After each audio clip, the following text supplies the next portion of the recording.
Ya Tuhan, biarlah di tengah kehidupan ini kami makin hari, makin hidup memilih kebenaran-Mu.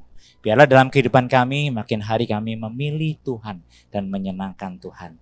Sekalipun dunia ini memilih harta, sekalipun dunia ini mengejar tahta, sekalipun dunia ini mengejar pengakuan.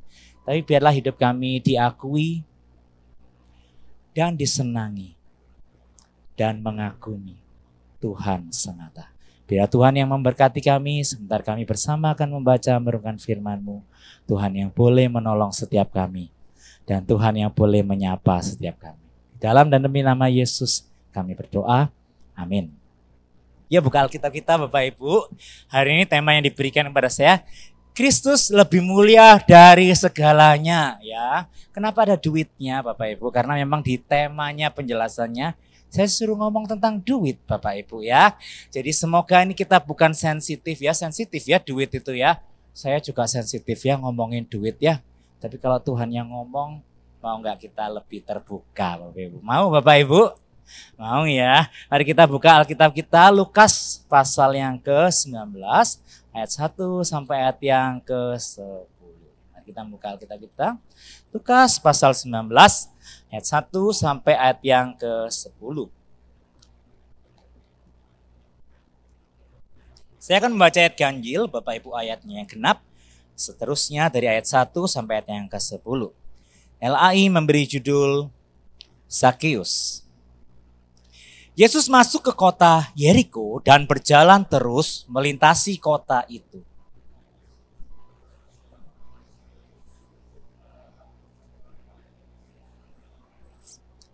Ia berusaha untuk melihat orang apakah Yesus itu, tetapi ia tidak berhasil karena orang banyak sebab badannya pendek.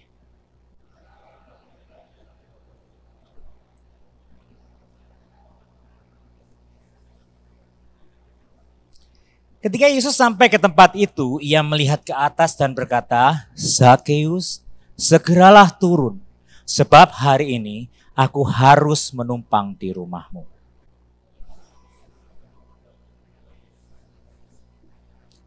Tetapi semua orang yang melihat hal itu bersungut-sungut katanya, ia menumpang di rumah orang berdosa.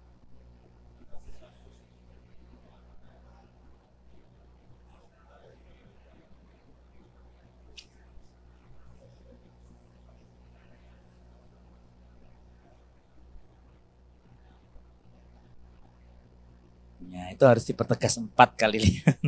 Kata Yesus kepadanya, hari ini telah terjadi keselamatan kepada rumah ini karena orang ini pun anak Abraham.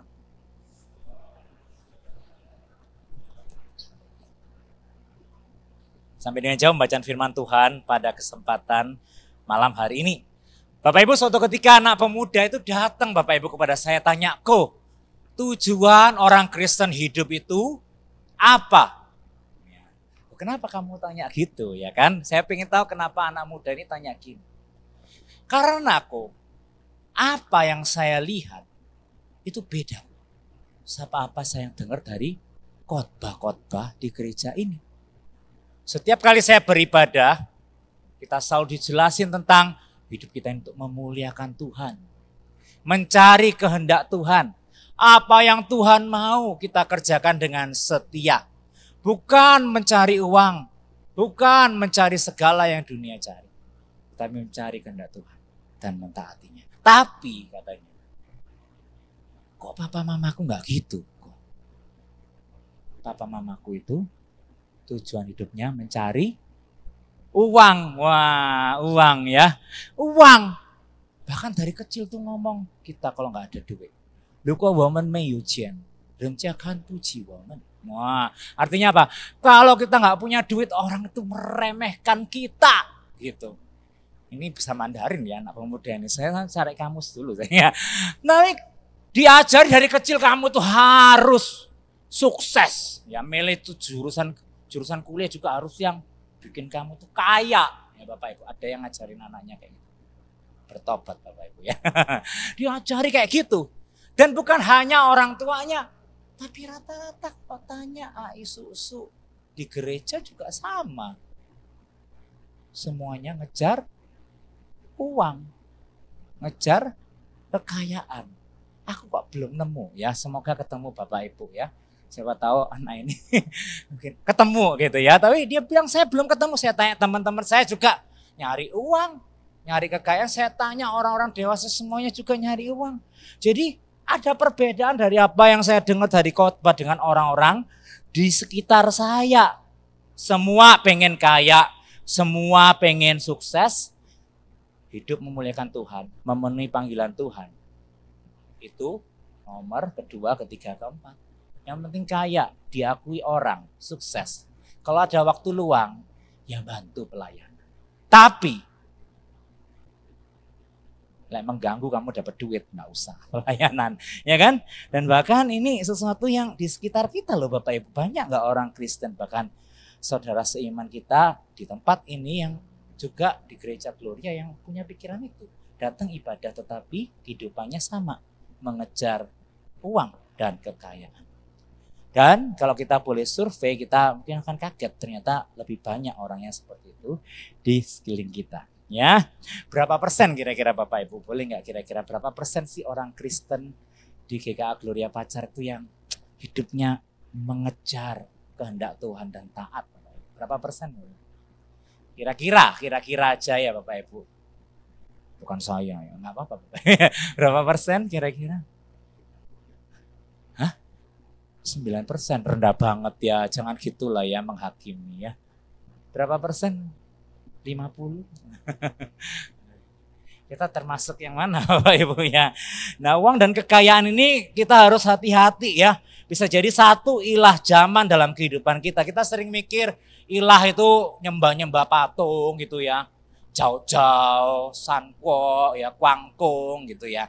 Tapi sebenarnya uang itu bisa jadi ilah loh Bapak Ibu yang hari ini itu perlu kita waspadai ya.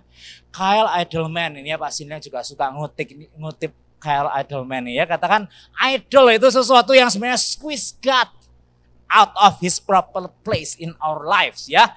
Berhala itu sebenarnya segala sesuatu yang squeeze ya, menekan Tuhan itu keluar ya dari tempat di dalam hidup kita. Artinya itu bisa macam-macam, kenikmatan ya, kekayaan ya, maka diri kita sendiri, kemauan kita, ego kita buat Tuhan itu nomor sekian.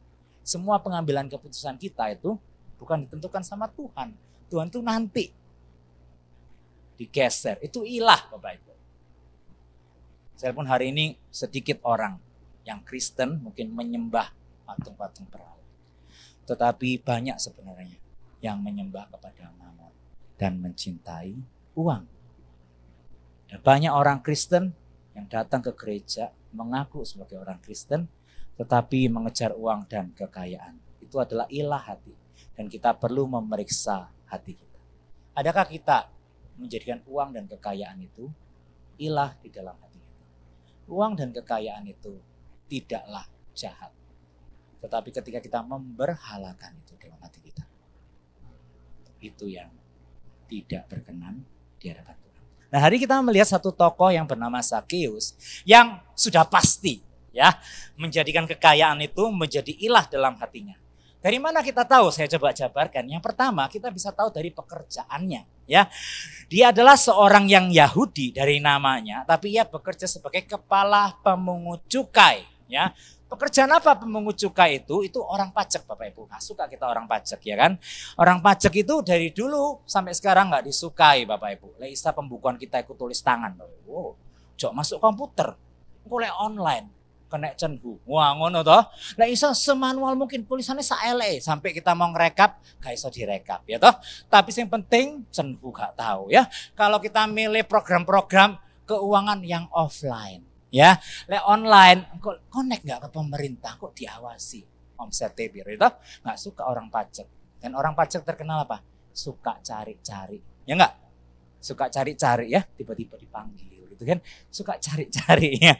Jadi kita nggak suka sama orang pajak itu, kita nggak senang sama orang pajak. Nah, pada waktu itu juga pemungut cukai kurang lebih ya orang pajak gitu Bapak Ibu ya. Jadi waktu itu orang Yahudi itu dikuasai oleh kerajaan Romawi dan Roma itu menarik pajak kepada rakyat Yahudi.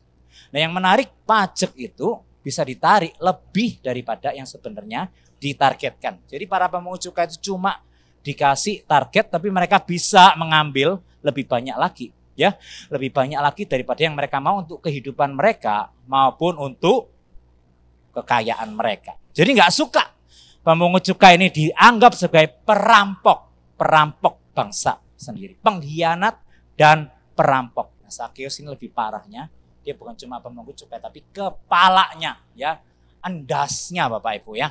Kalau MLM Bapak Ibu di asuransi, ada yang asuransi itu jabatannya udah safir atau ruby Bapak Ibu ya. Udah kayak level tinggi gitu ya. Jadi dia ini adalah seorang yang sangat tinggi, pasti kaya raya, bahkan dicatat di Alkitab, dan dia kepalanya. Dia dapat komisi dari orang-orang yang memungut di bawahnya, dan dia pasti menjadi musuh dan juga orang yang dibenci di tengah-tengah masyarakat. Ironisnya namanya itu Sakeus. Berasal dari kata sakai, ya artinya itu apa Bapak Ibu? Ada yang tahu? Clean atau innocent Bapak Ibu. Clean itu apa? Bersih. Innocent itu apa? Polos. Ya tekondi, ya kan? Kalau Sakeus ini masuk ke koran atau berita online pada waktu itu, orang kayak apa resik, ya toh? Apa polos iki perampok. Ini orang jahat. Gak ada polos-polosnya, gak ada bersih, orang kotor, ya kan? Namanya papa mamanya juga kasihan ya, kayak ngasih nama kurang pas kayaknya ya. Kasihan, anaknya gak cocok sama kehidupannya. Namun yang menarik Bapak Ibu, ketika Sakeus ketemu Yesus, kita bisa melihat perubahan, bukan cuma kehidupan tapi perubahan hati. Ya, pekerjaannya mungkin bergelimangan harta, tetapi harta itu sepertinya tidak memuaskan hatinya. Yang mendahului kerumunan, ia naik ke pohon dan Yesus menghampiri dan berkata, Sakeus, segeralah turun sebab hari ini aku harus menumpang di rumah. Dan ia turun menyambut Yesus dengan sukacita. Nah, mulai nih muncul orang-orang yang haters. Bapak Ibu tahu orang haters, orang yang suka gosip Bapak Ibu ya. Siapa di sini suka gosip? Mulai kayak Yesus itu nggak tahu, itulah orang jahat, itu orang kotor, itu berdosa. Yesus numpang di rumahnya. Yesus itu kan guru yang sangat luar biasa mengajarkan kebenaran. Kok mau numpang di rumah orang kayak gitu, ya kan? Kayak di gereja kita ya, nah ya, nggak ada ya di kita ya, gitu ya. Nah, tapi mendengar itu Bapak Ibu ya, Sakeus itu ternyata dengar ya, orang-orang itu mungkin gosipnya kurang lirih Bapak Ibu ya, kayak di gereja kita kan gitu ya, tapi banter gitu ya, orangnya kerungu ya Bapak Ibu ya. Jadi Sakeusnya tuh dengar Bapak Ibu ya. Nah, Sakeus ini bilang sama Tuhan, Tuhan, setengah dari milikku ini akan kuberikan kepada orang miskin. Dan sekiranya ada sesuatu yang kuperas dari seseorang, akan kukembalikan 4 kali lipat. Nah ini ya. Bagi orang Yahudi pada waktu itu, seorang yang mendekahkan hartanya, 20% itu adalah target yang paling murah hati. Jadi targetnya cuma 20%. Jadi kalau ada tokoh masyarakat atau siapapun yang menyumbang 20% dari hartanya, itu udah kayak, wah, udah kayak dikagumi banyak orang.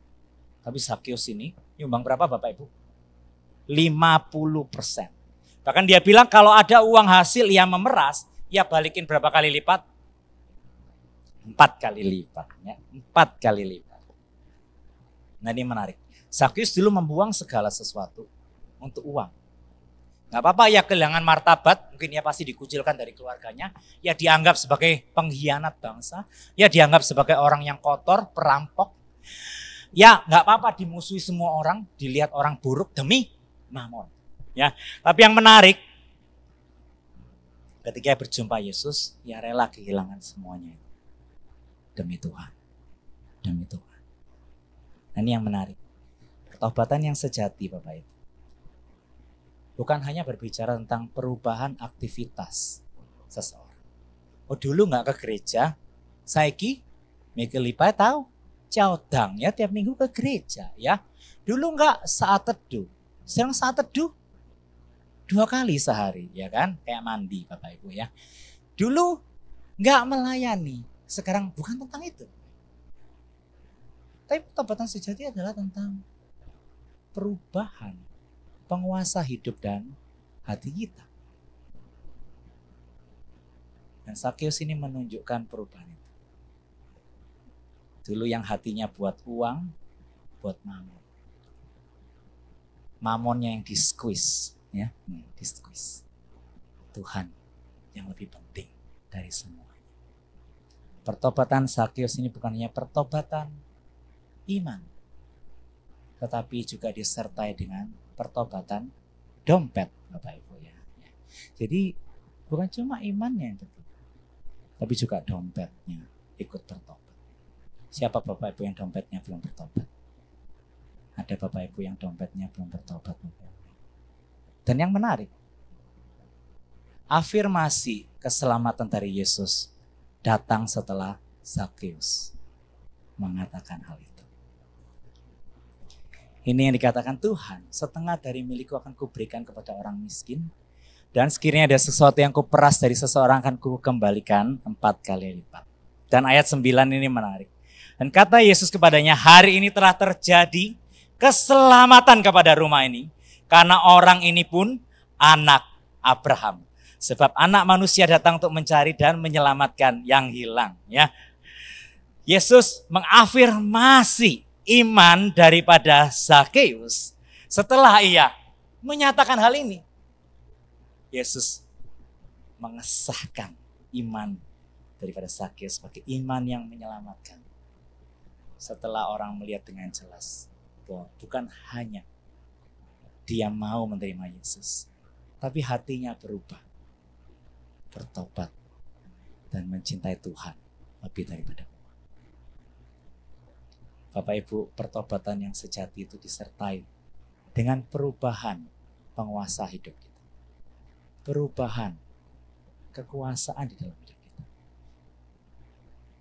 Kalau kita hari ini melihat hidup kita, siapa yang berkuasa di sana? Adakah Tuhan yang duduk di sana? Dan Tuhan dan kebenarannya yang mengarahkan keputusan hidup kita? Ataukah uang? Atau bahkan keinginan, kenyamanan diri kita sendiri yang bertahta di sana dan mempengaruhi setiap keputusan hidup kita? Pertobatan yang sejati juga berkaitan dengan cara kita memandang uang dan kekayaan. Pertobatan yang sejati ditandai salah satunya dengan pertobatan apa Bapak Ibu? Dompet. Ya, ayo bilang kanan kirinya, ayo dompetmu bertobat. Gitu. Bilang kanan kirinya. Loh, bilang enggak berani ya? Ada yang kayak, oh enggak bawa dompet ya. Loh, kita ngasih tahu orang lain bertobat ya dompetmu gitu loh ya. Saya pernah cerita, saya hidup lumayan susah Bapak Ibu ya. Pak Siliang ya susah dulu ya. Saya juga lumayan, nggak sesusah Pak Siliang mungkin ya. Tetapi saya dari dulu bayar uang sekolah sendiri dari SMA gitu ya, kuliah. Itu nyelengi bayar kuliah dewek ya. Namanya arek SMA bisa kerja dapat apa, dapat berapa sih ya. Namanya arek kuliah bisa dapat berapa, tapi saya bayar uang sekolah saya sendiri, uang kehidupan saya sendiri. Jadi saya tuh mulai nabung, tapi saya tuh lumayan rajin loh Bapak Ibu ya. Jadi saya tuh rajin menabung ya, lain sama anak sekarang, enggak bercanda. Saya rajin nabung Bapak Ibu. Jadi ikut lomba menang itu ditabung ya. Ikut apa menang ditabung ya. Kerja itu dikit-dikit Bapak Ibu ya, Rp7.000, 12,5 dikumpulin. Nabung, bayar uang kuliah, bayar uang semesteran ya kan. Tapi lama-lama namanya rajin menabung pasti untung ya, kata trio kuek-kuek ya. Jadi akhirnya ngumpul, ya lumayan lah, ada tabungan minimal untuk 1 semester, 2 semester. Nah, kita ikut camp khotbah iki Sakeus Bapak Ibu. Ditantang kasih 50%. Waduh. Saya ini belum sultan Tuhan, ya toh. Kok saya suruh ngasih 50% sih, apa saya tamat kuliah? Gak iso tamat iki Tuhan, ya toh. Protes Bapak Ibu, ya kan? Saya protes, usah persen loh. Waduh, saya aja 1-2 semester belum tentu bisa bayar. Tuhan usah persen ditagih sama Tuhan ya. Berani nggak kamu kayak Sakeus 50%? Saya bukan kepala pemungut cukai Tuhan, ya kan? Ya kan? Tapi waktu itu ikut retreat beneran nih Tuhan gelisahkan, pengkhotbahnya bilang, berani nggak 50%? Berani? Kok diem kabeh? Berani 50%? Saya juga diam waktu itu. Tapi dalam hati itu kayak 1 minggu, 2 minggu Tuhan gelisahkan terus. Kayak gak tenang gitu. Kayak punya utang gitu. Saat teduh, kayak gak gelisah gitu. Kayak saya tuh kayak gak mau denger. Baca firman tapi Tuhan, ya ini jangan ngomong yang itu. Tapi Tuhan kasih kegelisahan hati terus gitu ya. Sampai akhirnya saya nyerah gak ada damai sejahtera. Saya bilang ya wis Tuhan, 50%. Ya, tapi kalau nggak selesai kuliah, Tuhan tanggung jawab. Akhirnya saya ngomong ke pembimbing saya rohani, saya bilang, ada nggak organisasi yang bisa terima maksudnya persembahan gitu. Ya besar lah Bapak Ibu, kalau Bapak Ibu mikir kayak 100 juta. Enggak. Kecil loh Bapak Ibu ya, tapi ya saya pengen dibantu karena saya nggak tahu lembaga mana yang butuh. Kemudian saya transfer. Saya pernah cerita ya transfernya gimana Bapak Ibu. Wasian transfernya itu kayak jalan ke ATM itu rasanya slow mo Bapak Ibu ya kayak. Waktu masukin tak bagi 2 tak hitung mana deh kalkulator Bapak Ibu ya. Ini sekian tak bagi 2 sampai koma-komanya. Jadi saya hitung terus saya tekan Bapak Ibu. Waktu neken ini tangan saya kayak bengkak gitu loh Bapak Ibu. Kayak abot mana ya kayak. Saya merem. Tekan saldo Anda sisa sekian gitu ya kan. Waduh. Langsung gimana Bapak? Keluar ATM langsung. Hah? Greges Bapak Ibu, tahu nggak langsung greges. Tadi ku sehat Bapak Ibu. Langsung kayak adem panas gitu Bapak Ibu ya. Karena tahu kayak ya apa iki bayare kuliah ya apa Tuhan Yesus. Semester depan ya apa 2 semester lagi ya apa. Langsung greges Bapak Ibu. Tahu greges gak sih? Kayak meriang gitu ya. Langsung meriang Bapak Ibu. Langsung meriang ya. Tapi itu adalah saya pikir itu kesempatan buat saya untuk Tuhan tahu itu mamon di hatimu itu harus pergi.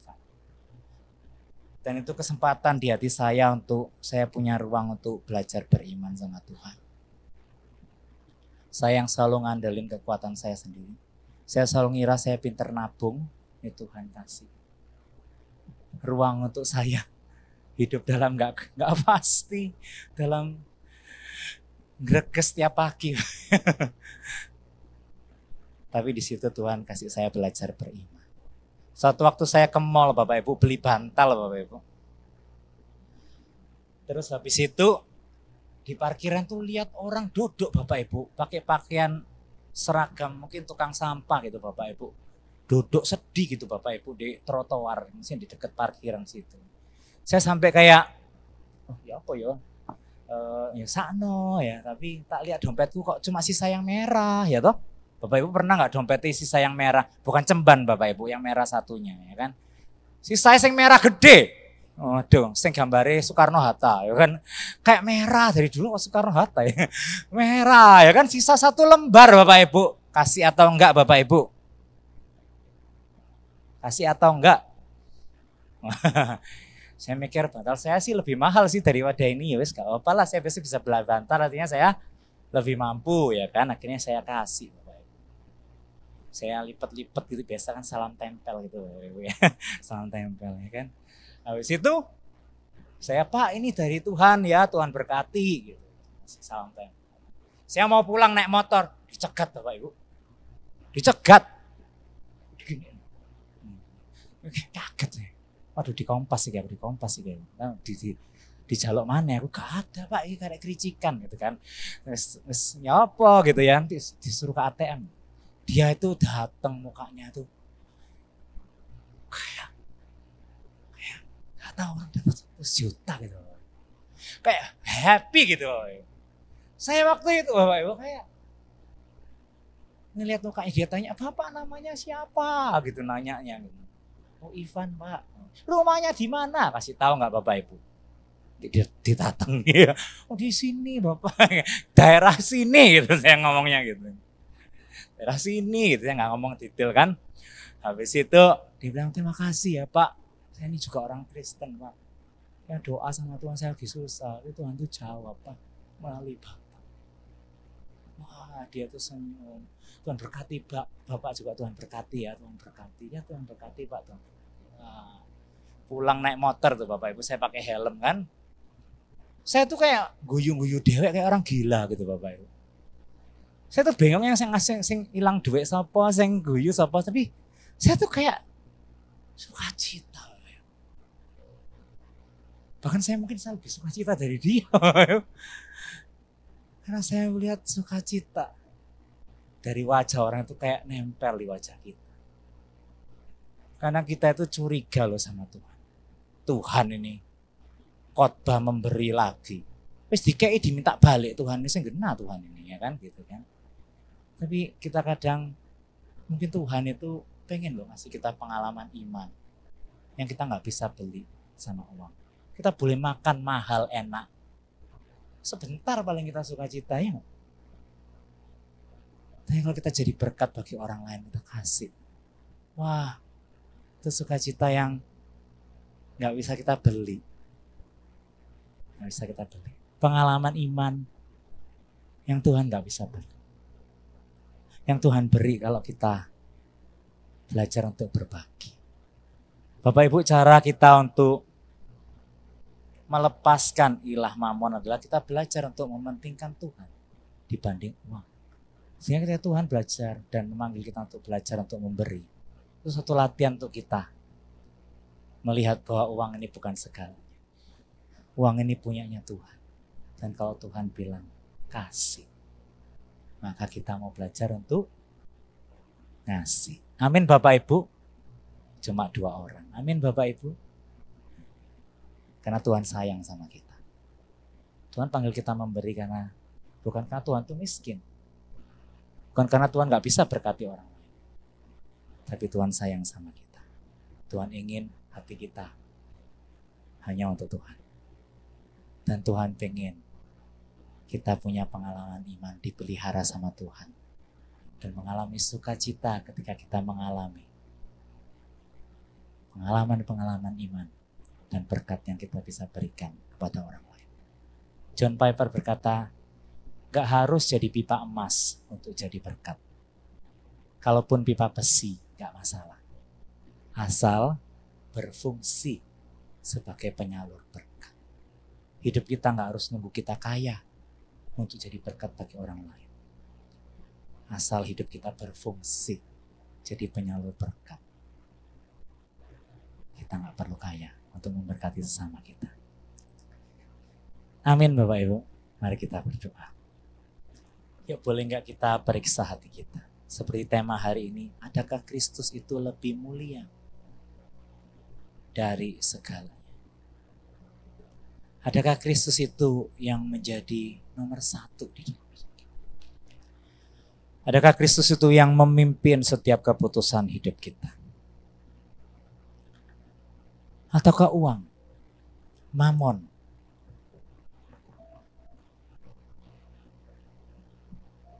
Saya tahu nggak semua kita berada, tapi bukan hanya orang kaya yang bisa mengilahkan uang. Tapi orang yang punya pun bisa mengilahkan uang. Orang yang pas-pasan pun, cukupan pun bisa mengilahkan uang. Ayo doa sama Tuhan. Tuhan, aku mau membuang hal-hal yang tidak berkenan dari hatiku dan hidupku. Aku mau buang mamon itu. Dan aku mau hidup untuk Tuhan. Aku mau yang berkuasa di hatiku, di hidupku itu Tuhan. Dan kalau engkau menjumpai uang yang ada di hatiku dan menguasai dan mengatur segala sesuatu dalam hidupku, Tuhan, kiranya engkau mematahkan kuasa ilah mamon ini dalam hidupku, dan aku mau hidup buat Tuhan. Kalau selama ini ada di antara kita yang kita mendapati diri kita kikir, gampang masuk susah keluar, kita berdoa sama Tuhan, Tuhan ingatkan aku dipakai dan dipanggil untuk menjadi penyalur berkat bagi sesama. Biarlah aku ini yang meskipun gak punya, meskipun pas-pasan, aku berfungsi memberkati sekelilingku. Mari berdoa di hadapan Tuhan. Minta Tuhan menolong setiap kita. Minta Tuhan menolong setiap kita. Hidup bagi Tuhan. Hidup memberkati sesama kita.